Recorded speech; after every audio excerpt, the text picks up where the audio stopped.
Bienvenue dans la leçon 3.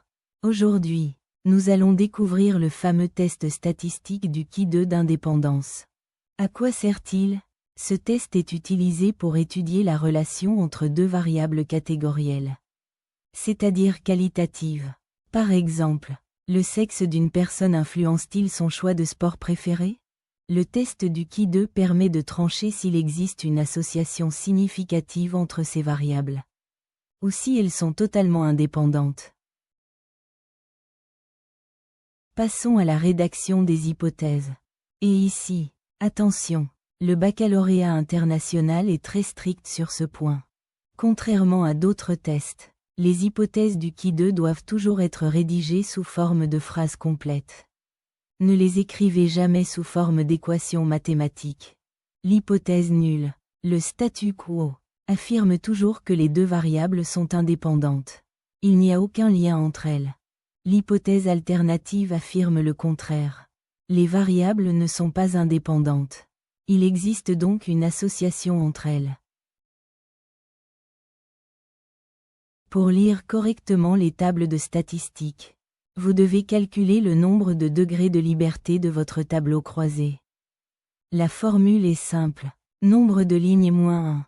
Multiplié par le nombre de colonnes moins 1. Attention, ne comptez jamais les bordures contenant les totaux. Ensuite, il y a une condition non négociable pour que ce test soit applicable.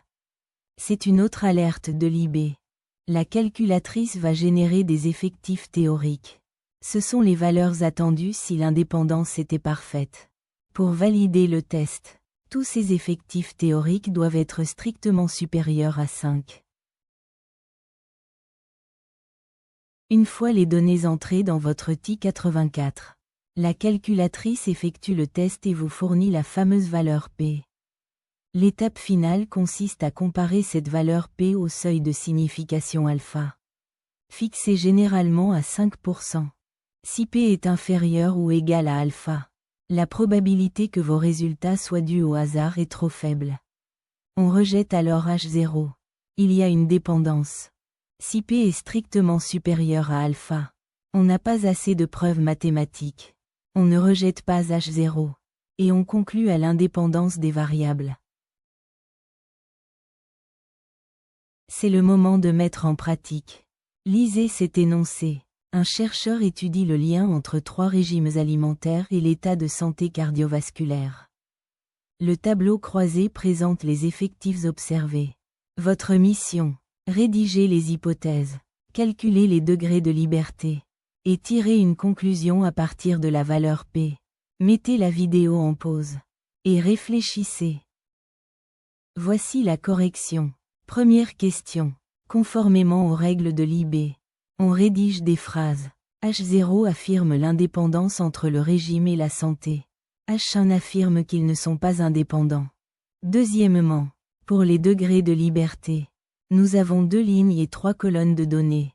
2-1 multiplié par 3-1 nous donne 2 degrés de liberté. Mais comment obtenir la valeur P?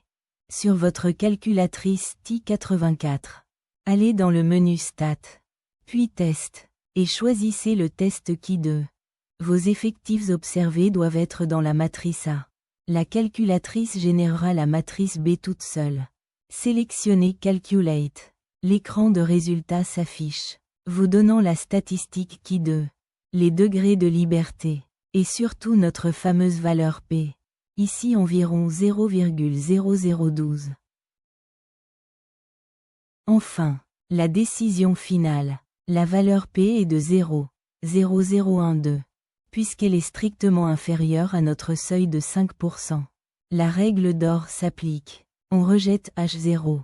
Nous pouvons donc affirmer avec confiance qu'il y a une association significative entre les choix alimentaires et la santé cardiovasculaire de cette population. Félicitations pour avoir suivi ce cours sur Math Zone Academy.